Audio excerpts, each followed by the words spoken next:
Barda fans, by Miss Barbie Forteza, may nakakatawang experience sa araw ng mga puso. But before that, if you haven't subscribed yet to my YouTube channel, please don't forget to like, share, and subscribe at hit mo na rin ang notification bell for more showbiz updates. Of course, bago tayo magpatuloy sa ating updates for today's video, nais ko po muna of course pasalamatan kayo for always watching and trusting this channel. Maraming salamat po sa palagian ninyong panonood at palagian ninyong pagsubaybay.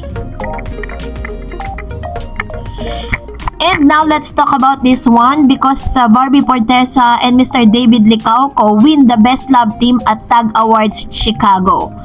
Barbie Forteza and David Licauco clinched another awards as they were hailed the Best Love Team Silver Champion at the TAG Awards Chicago 2023. TAG Media Chicago shared on social media pages a photo of the Sparkle stars holding their awards. The organization also congratulated them in their caption, "The Filipino-American community of Chicago is very proud of you.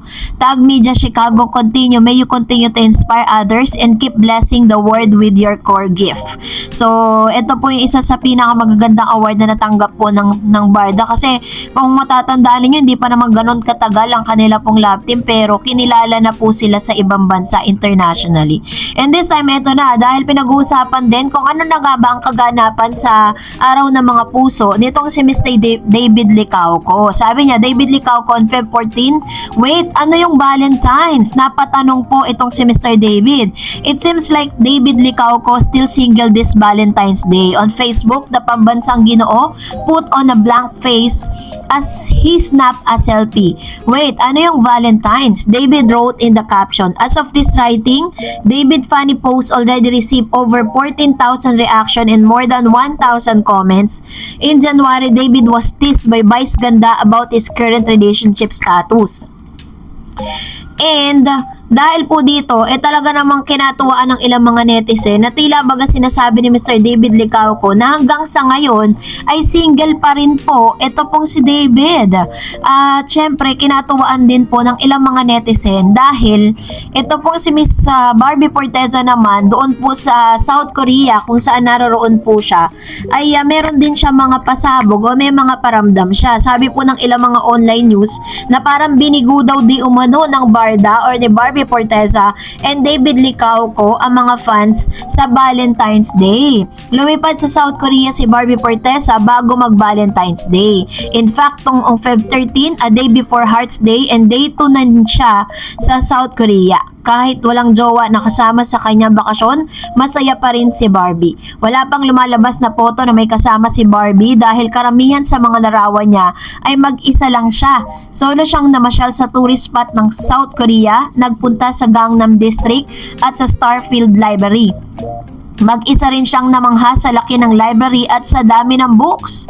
Naniniwala ang mga fans ng aktres na may kasama ito sa South Korea vacation dahil mas masaya raw mamasyal at kumain ng street food na may kasama.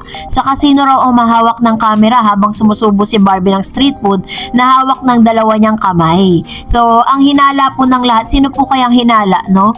Kasi kahit nasa bakasyon siya, hindi nakalimutan ni Barbie na magpaganda ng katawan. May photo siya na pawisan habang nagwo-workout kaya tuloy pa rin ang self-improvement nito. And of course, tuloy ang pagbisita niya sa mga coffee shop doon na paborito rin niyang gawin noon nung sila pa nung kanyang ex, Pabor ang mga fans si Barbie na wala siya sa bansa ng Valentine's Day para hindi na nagtatanong kung may kadate ba siya. So ito yung isa sa mga purpose kung bakit po umalis din si Barbie Forteza ng bansa. At the same time, syempre para at least hindi masyadong malungkot, 'di ba, yung kanyang magiging Valentine's. And kung lalabas siya, kung sino ang kanyang kasama, at least less stress siya sa pagsagot sa mga ganitong tanong. Syempre, hindi nga naman makakalagpas itong si Miss Barbie Forteza sa mga tanong na yan. Nalungkot lang nga ang mga Barda fans nila ni David na umaasa na kahit Valentine's Day man lang ay magparamdam ang dalawa. Kanya-kanya muna sila ng lakad at ini-enjoy ang kanilang solo era. Pero sa isang post nga, kinatuwaan din na tila baga parang may inaantay itong si Miss Barbara Forteza. Sabi niya, they say K-pop idols come here, so I took my chance hoping to meet one. Nag-bill out na ako, lahat wala pa rin. Sabi niya, So ito daw yung may hinaantay daw siya dun sa place na yon. Nakala niya meron daw isang Korean, na isang K-pop na pupunta doon, no? Ano rin pala niya, favorite din po pala niya or parang talagang love niya rin pala ang mga K-pop, no? Yung mga Korean actors and singers. So anyways, at least happy silang dalawa ni David.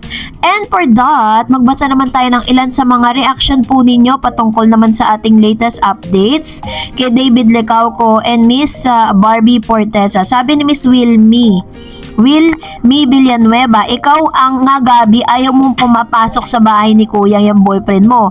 Bakit ipapasok mo si Barbie? Akala mo ba papayag si David? Hindi no, masisira ang love team ng Barda. Gabi, yung boyfriend mo na lang ipasok mo, wag si Barbie. Actually po, may mga nagsasabi na papasok nga daw si Barbie sa mga nakaline na, pero hindi naman niya mag-stay ng 3 months eh. Parang guest lang, ganun. Parang sila yung opening salvo. Kasabay nito ang pagpasok din ni Mr. David Licauco sa loob. Kasi meron po kasi silang parang sisimulang proyekto kasama po si David. Parang ito ay isa sa mga ano na rin, part na rin ng kanilang promotion, 'di ba? Sabi ni Miss Rodora, naku, bakit sila ipapasok sa PBB? Di ba marami silang ginagawa ngayon? Dapat yung mga artista na hindi pa kilala, bigyan ng changes. Sa bagay, silang kasi yung dalawang sikat na love team na hatak ng manonood, lalo na sa GMA. I love Barda, pero kung talagang ipapasok sila doon, wait na lang natin. Pero di pwede si Barbie lang, dapat pati si David. At kung ilabas yung isa, ilabas din yung isa, walang iwanan, di ba? Barda forever nga eh. And I'm happy to both of us kasi nadami na naman silang project. Love you, Barda. Ayan. So ito naman yung kanyang komento with regards to this. And sabi ni Miss Liesel M. Aborot, sabi niya, di po ba pwedeng magtagal si Barbie kung ipapasok si Barbie sa PBB? Hindi pwede daw magtagal dahil March, mag-start na ng new teleserye si Barbie kasama si Kaylin. Pwede siya, Barda, magpasok pero saglit lang at dapat sabay din silang lalabas. Di pwedeng maiwan sa loob. Lalo na si David kasi may sign niya doon at delikadong ma-snake si David at sure, magagalit ng sobrang mga fans kaya wag nilang gagawin yun ng GMA. Ayun. Ewan ko bakit siniswitch niya si David Licauco kay Sanya Lopez. Ang daming siniswitch siya kanya.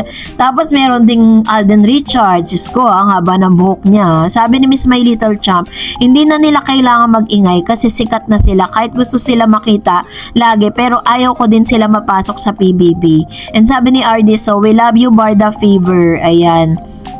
Marami talaga pa rin pala mga Varda fans na hindi rin sila ganun ka-aprobado pagdating po sa ganung ganung kaisipan na papasok sila sa loob. Meron din naman mga Barda fans na natutuwa sila kasi meron silang aabangan gabi-gabi. Sabi ni Miss Tess, congratulations Barbie and David, waiting kaming mga fans. Thank you Pinoy Celebrity. Ayan. Salamat din po Ma'am Tess. And that's it for today. For more videos and updates, please don't forget to like and subscribe. And please don't forget to follow my Facebook page, Star Eds TV. God bless everyone!